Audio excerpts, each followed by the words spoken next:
Hello boys and girls, it's me, Timber the Video Game Guy, here to bring you another video game review. Why from your grave? Timber. Somebody call for an exterminator? Timber! Get over here! Game reviews and gameplay videos is his specialty, 'cause he is Timber the Video Game Guy. As a gamer, I love all sorts of games. I love action-adventure, hack and slash, first-person shooters, RPGs, yada yada yada. But the two in particular that I don't really take a fancy to are racing and sports games. But there is one racing game that I actually have with me right now, and that just so happens to be F-Zero GX. Ooh. You can't back down now! The mighty Falcon can't back down from a challenge now, can he? Let's do it. So, here we go. F-Zero GX is developed by Amusement Vision and Sega, as well as being published by Nintendo. This game is a futuristic racing type where, like every other type of racing game, your goal is to make it to the finish line on the final lap in first place. When you're on the main menu, you'll notice that this game has many different gameplay modes to keep it interesting. To name a few modes for an example, there's Grand Prix mode, which will have you race against 30 competitors on 5 racetracks in a set order. You could get some practice in with practice mode if you want to get a feel for a new vehicle or when you are content with driving. If you want to do a time high score thing for yourself, you could do some time attack races and go against your old time to try and get a better time. If you want to go against 2 to 4 friends, then you would choose the versus battle option. And finally, selecting the story mode option will have you play as Captain Falcon through 9 chapters. Falcon, you've come to die. I needn't have wasted time looking for you then. Let's settle this at the Grand Prix. Not like this. It's the coward's way. The coward's way? You make it sound so noble. I just plan to eliminate anyone who stands between me and the prize. The graphics in this game are really impressive, and from the looks of it, they got the futuristic feel spot on. From the racetracks you compete on to the racers themselves, everything is well done and looks really good. And a neat thing is the activity that goes on around you as you are racing, making the track feel alive. Every pilot in this game is indeed certainly something else, as you will be going up against humans, robots, and aliens, and they will each have their own vehicle, which all have a different color scheme and body design to make them stand out from the rest. Before starting races, you will get a few shots of the track, which is a nice added touch. Wait a minute, whoa, wait a second. Wait, is that Rob?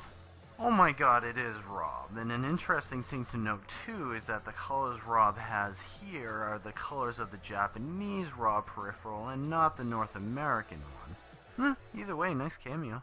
Hey, yo, what do you want? Wait a minute. What do you think it is? What a scam! That's of 2 million space credits! Ha! What can I do with this one coin?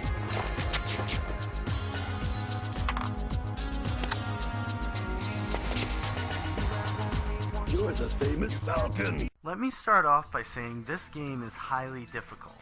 Although it may seem like a simple racing game, you can actually die, and you only have 5 lives to add to that. So as you are learning new tracks, or you make a horrible mistake, you are going to die over and over and over again. The cause of death can be due to different reasons, like flying out of bounds like a bird on crack, or losing all of your vehicle's health and having it explode. Oh wait, since this is a Nintendo game, you don't die, you just simply retire, probably meaning you retire from life, because I mean, come on! Unless you're immortal or a god, there is no way in Hades you are going to survive being stuck inside one of those things when they explode. So, all death aside, a really cool thing you can do in this game is create your own vehicle. In order to get new parts, you will have to purchase them from the store after unlocking them from winning races. When you do make a vehicle, it's all up to you on what kind of vehicle you want to make. If you want to make a light or heavy type, that's all on you. If you see a pilot in the game that you take a liking to and you just so happen to not like the vehicle they drive for whatever reason, you can have them drive your customized vehicle. Yay! Speaking of purchasing items, whenever you win a Grand Prix, you'll be rewarded with tickets which you can use to buy said vehicle parts, new racers, or the next chapter in the game's story.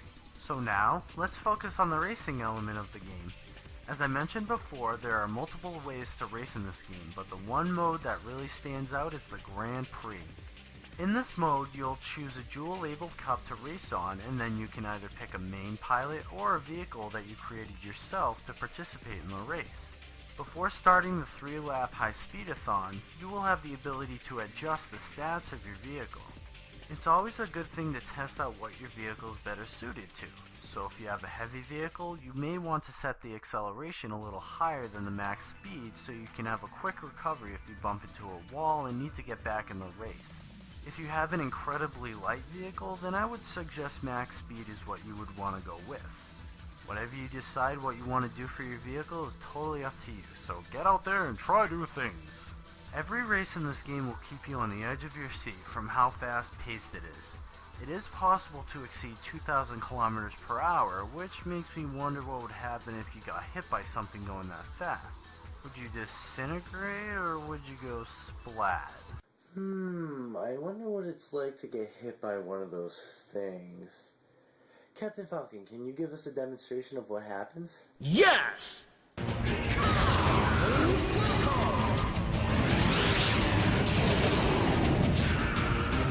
Well, that answers my question. From racing on a desert, to a forest, to a casino, this game offers a large variety of locations to race on. Certain racetracks will have different obstacles that pose as a nuisance, such as mines scattered about randomly that will not only slow you down, but damage you as well. An ice type of material that will take all the friction out of your vehicle, making you go all willy-nilly. Dirt that will highly reduce your speed, giving the other racers a chance to pass you, and I'm pretty sure they laugh when they do it too. At a certain point on a racetrack, you will see a rainbowy looking path, and going through this will heal up your vehicle from when you lost health manually boosting, hitting things, or getting hit from other racers. Lastly are the speed boosts, which, once flown over, will give you a short burst of speed.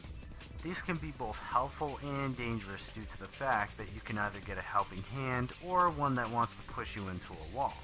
Just a small note to add to that, not all of the tracks in this game will have mines, ice, or dirt, but they will all contain speed boosts. And on a final note is the music. Every song in this game is very well suited for each racetrack, being both lively and fast-paced. If the music doesn't pump you up while you do each race, then I don't know what will.